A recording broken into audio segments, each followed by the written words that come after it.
welcome to another episode of Teens on the Road, the one and only podcast for full-time RVing teenagers. I'm your hostess, Kayla, and here with us today is fellow nomad Lydia. Hi. We will be discussing her thoughts on RV living and some of the experiences she's had over the years. Hi, and welcome to the show. Hi, Kayla. It's awesome to be on the show. We're so happy to have you, Lydia. So tell us where you are in the world. Right now we are in Utah near Moab. So we're in Dead Horse Point State Park, and we're right next to the Canyonlands, and we got to visit that yesterday, so that was really exciting. Oh, Canyonlands is so cool. Yeah. Did you guys do any hikes? We did go on a hike. It was pretty cool. We got to see a bunch of really pretty views, and the red sand is really cool. So Yeah, we had fun in Canyonlands. Oh, awesome. Yeah, that's cool. So let's get started. What is your family's story? What prompted you guys to start traveling? Well, my mom has always wanted to travel the U.S. with us. So before COVID started, my mom and dad went on an anniversary trip in an RV together, and so they really liked that, and so they were like, "Oh, why don't we do this full time?" So, they planned it all out, and we were gonna get like a truck and an RV that we could pull, so a travel trailer. But it took so long to get it that it turned out that COVID happened and it took even longer. But eventually we got on the road, and we left May of 2021. And so it's been a year and four. Yeah, so it's been a year and 4 months. And so it's not really an exciting story, but it sort of happened gradually. But what day in May did you leave? We left May 1st. So, yeah. We left a week after you guys. Really? Wow. May 8th, 2021. That's crazy. Wow. And then we met up in Yellowstone like 3 months later. How much longer? I don't even know. I forget. But yeah, that's really cool. I think a lot of people left in May and stuff, and I don't know what specifically the reason is, but I know a lot of people did leave then. But I think May is just a good month. Yeah. My birthday's in May, so I love May. Oh, yeah? But, yeah. Well, you have bias then. Yeah. Yeah. So you were 13, 14 when you left? Yeah, I was, I was 14, so yeah. How did you adjust to the new RV life? Well, I didn't really mind going in an RV. It was really exciting for me. My mom and dad were like, I remember them when maybe I was like 12 or 13, and they showed us brochures on the couch, and they're like, what would you like if we lived in an RV? And I was like jumping up and down.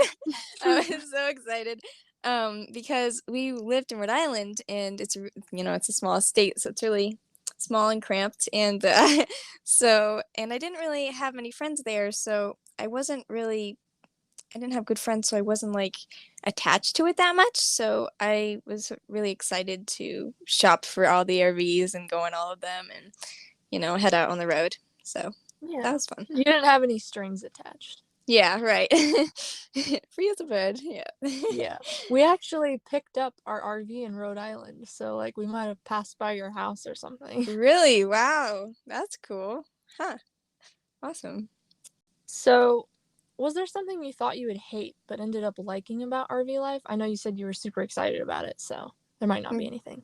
Right. I mean, I don't know. I think I was worried maybe a little bit that I guess I wasn't that worried because I already didn't have like strings attached to like friends and stuff. So I was a little cautious about would I meet anybody on the road? Would I just be lonely the whole entire time? And then also on the other end, I was also like really, I don't know if I want to socialize. So because I've been homeschooled my whole life, I wasn't really sure if I wanted to socialize a lot. But I actually ended up finding a bunch of really cool people, and like you, and and yeah, I made a bunch of friends, and it's really great experience. So it's different than I expected. What other ways has it been different than you expected? Well, I thought I was so excited about being in an RV. I thought I would like traveling all the time, but I do really miss a house and like having a stable place to settle down in. And, like maybe we stay in a place for a month, the campground, and I get to know the shops around the campground and like shop in them. And then I really like things. But then we just move away and we might not go there again. And so I really miss having a stable, like knowing where everything is around me. And I don't know, I guess I really like that kind of thing. But yeah, so I think that was another thing that I really didn't expect missing.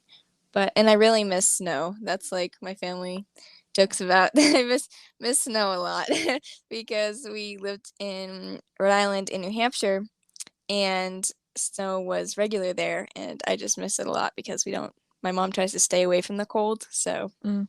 Yeah, I lived in Charleston in Oklahoma. In Oklahoma it was ice, and then in Charleston it was 60 degrees. So I have never like had snow. Right, yeah. But I love snow. We were in Idaho one time in September and it snowed like 8 inches and it was the day we were supposed to leave. Oh And my goodness. it was awesome, but like at the same time it was like, oh geez, we're supposed to leave right now. Yeah. Wow. Yeah. It's hard like when it's raining to leave. I can't imagine like snowing and wow, that's crazy. It wasn't that bad because there was more traction than there would have been with mud. Right, right. That makes sense. So Yeah. it was like surprisingly easy to get out of there, but it was still kind of inconvenient. Right, yeah. But So, what are some ways that you've like learned to be content with even though you're not in a stable house? What are some ways that you've had to cope with that? well, I like having my like own little space and being able to do school in my bed and I don't know. I haven't really had like besides that like having a little bit of privacy because in an RV it gets a little it's not very spacious, so you have to be with your family 24/7, which is really great, actually. It's great spending time and getting to know your family more. But sometimes, everyone needs a little personal space. So it's nice to be able to, just do my school and be like in a stable house where you can sort of close your door. I can't really do that because I have a curtain over my bed, um, but yeah. So I don't know. I can't really think of anything that I would do I can't think of anything that I do to like make it different. I mean, I didn't really change my school that much because I was already doing school online a lot before we left. So I don't know. I can't really think of anything that's different, but Okay, so do you have any advice for teens who are on the road who are maybe feeling the same way you do that they kind of want to live back in a house, they don't like the moving a lot? What would you say to them?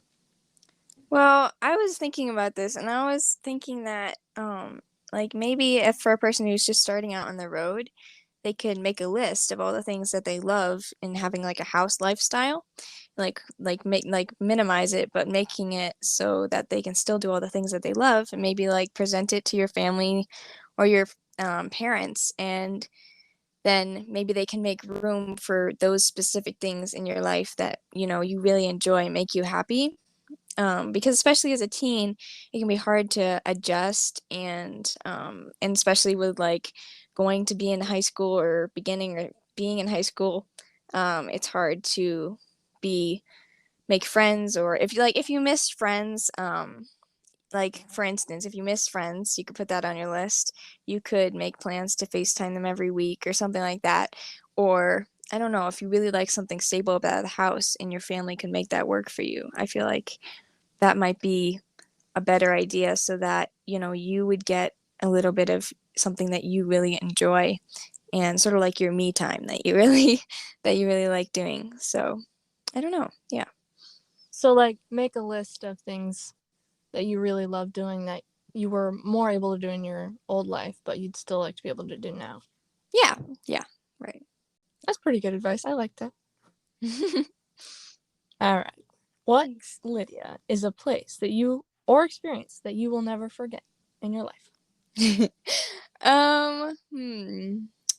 Well, on the road, we've been able to visit a bunch of my dad's side of the family, and that's been so exciting because I never have really been able to spend time with them. So I met my dad's dad for the first time in my whole life, it was really exciting. And because they lived in Arizona and we wouldn't be able to really visit them because we were in Rhode Island. So, Mm. yeah, so it was really cool to visit all the family that I hadn't really been able to see before.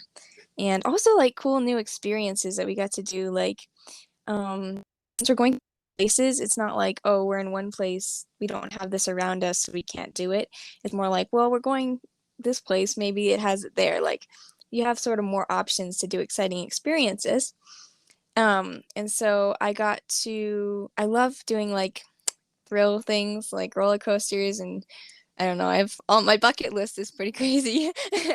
But I don't know, I got to do trapeze while we were on the road and that was really exciting to do that. And yeah, I don't know. That's like one of my favorite things to do. So that's something I'll definitely never forget. So, Lydia, I would never picture you as an adrenaline junkie, but whatever floats your boat, girl. I'm glad you got to be able to do that. Yeah, thank you. Yeah. I do really like those kind of things, but yeah, I don't know. Yeah. But Have you been like bungee jumping or skydiving yet? no, those are on my bucket list. I do really like, I don't know. Yeah, I like it when I I say I like scary things, but I don't like Halloween, like spooky scary or horror movies, like not that kind of scary, but like the kind of scary where it like makes your heart jump while you're like on a roller coaster or something like that. Like I don't know, but I really like that kind of thing. I don't know why, but I don't get to do those things a lot, but yeah. When you do, you value them. Right, yeah, I will. But And that was yeah. kind of leading into my next question. Do you have anything else on your bucket list besides adrenaline? Well, I really want to go to Glacier National Park in Hmm. Montana. That would be really exciting because I've heard it's so pretty there. Have you ever been? It's our favorite place. It's so beautiful. Oh my god. Really? Okay, I that's can't believe you awesome. haven't been yet. Oh my gosh. I know, right? I can't wait to go. But yeah, and Alaska would be pretty cool, and Hawaii, the two separated states would Yeah. be cool because you can't really travel to those. Well, you can't travel to Hawaii in an RV at least, probably. But, Yeah, you'd have to take like a quite the ferry to get over there. I don't even know if they could. I think you just have to fly. It's like the only option. I know, right? Yeah, yeah, that would be pretty crazy. But you know, I don't even think I'd want to go to Hawaii in my RV. I'd want to get like an Airbnb on the mm, beach with like a hammock outside, you oh know? yeah, yeah, right. I think That that'd would be be the dream. Yeah, it'd be so cool. I like the culture there seems so cool too. So that would Yeah. be cool to look at It's that. so different than like regular America, you know? Right, yeah. Our own little Cause place. right, cause each state has like a different kind of culture a little bit, but like Hawaii is way different because there's um different I don't know, it's just like a different kind of culture than people might be used to. So, Yeah, yeah. exactly. All right, Lydia, where would you never go again?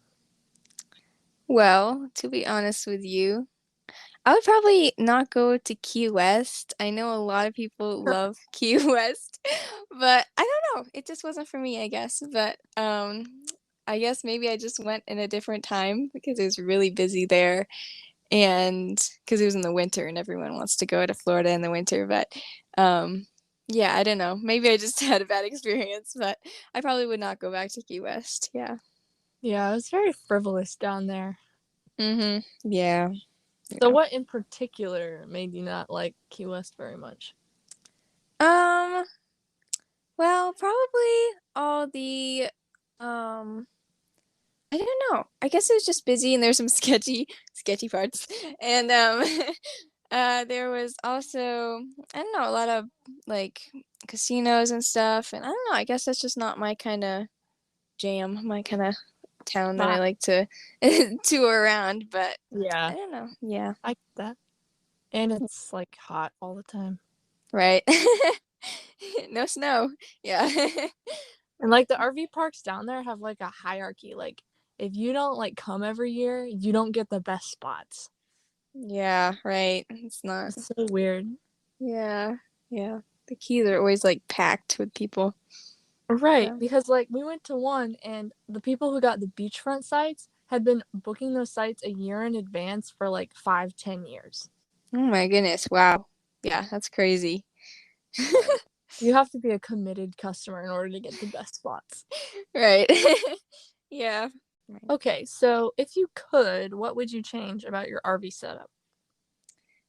Well, my legs are sort of squished in my bed because I'm only like 5'4" or something like that, but my bed is not very long, so I'm sort of squished. So probably I would get another I would make my bed longer. And yeah, I don't know. I really like designing RVs actually. I've looked for apps that you could like just you can design houses and stuff. I looked Yeah. for designing RVs and you can't really do that very much. So I just sort of copied it off the internet, drew my own layout and tried to get my parents' approval to make someone make it. But um, yeah, I don't know. Like my parents are actually looking into getting another RV just so my legs aren't squished in my bed, which I think is a Wow. little much. I mean, sure, I like a new RV, but I'm sort of getting used to this one right now. So we're in a Class A. And my parents really like it. So we've had a travel trailer and then we switched to a Class A. And since we already tried those two, I sort of wanted to try a fifth wheel too. But because I feel Mhm. like that feels like more of a home. Like your camper is really cool because it feels more like a house. And I like that a lot. But my parents really like the Class A. So, but yeah. Yeah, I mean, the fifth wheel, it just because you don't have the motor in the front, it automatically has more room in it than a Mm. Class C or a Class A because there's no driver's part. Like there's no dashboard or anything. Right. And it feels like like more dimensions in the house because there are stairs like Mm-hmm. up to the neck of it and stuff. And I think that's really cool. So, Yeah. Yep. yeah. And I mean, you most people can't like handle the 45-foot RV like we can. So depends on the family, but I mean, we've like banged this thing up so many times. Ugh, the horror stories.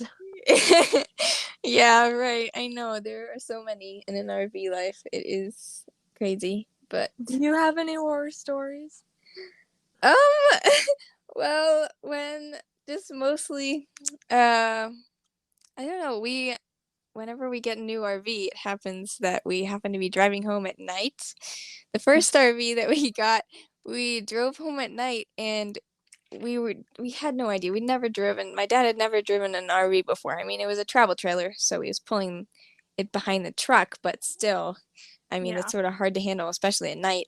And so he was just trying to drive it around and drive it back to the campsite where we were going to go to. And he turned onto a dirt road, and it turned out that he just pulled right into it. And my mom and dad, their GPS wasn't right. And it turned out that the weight limit, we were too heavy for the road. So we had to back out onto like the main road, not like a highway, but like a main road. And it was really scary. I was like really scared. But yeah, it was crazy. There was, yeah, I think we ran into a hedge or two, but Ugh. anyway. Anyway. Yeah. Wow. Yeah. I mean, you get so many more experiences in the RV life. Not just like cool places, but also like terrible experiences. Yeah. Yeah, I know, right? It has Yeah. to like balance out, I guess. Right. Yeah, definitely. All right. Well, I am finished with my questions. Do you have any closing thoughts or questions for me? Um, so do you like RVing or being in a house better? Like which lifestyle do you like better? Well, they both have pros and cons, you know. Nothing's perfect. It just depends on who you are and who your preferences are and what your Mm-hmm. preferences are. Right. I personally did not think I would like RVing very much or for very long because I had quite a few friends who I was very attached to and I didn't want to leave, and I Mhm. liked my routine, you know. I'm like a very structured person and I liked that a lot. And Mhm. then like we started RVing and at first it was cool and we were kind of pushing it a little bit, but we had a great time. And like 6 months, 8 months in, I started making some RV friends and it got a lot better because I had been really lonely. And then I Right. started the podcast and things got like even better. And so I would say now I probably would be totally fine with being in an RV until I graduate. Like I would have zero problem with that. And I'd probably have zero problem if we moved somewhere cool and I got a new house and new life too. So like I'm I think I've like my mentality's changed from I want it this way to any way will work out just fine. Wherever God leads you, you will do whatever He says, and that's really cool that you'll um, have that kind of mindset. So that's awesome. Yep. And I feel like it comes naturally when you're in an RV for so long.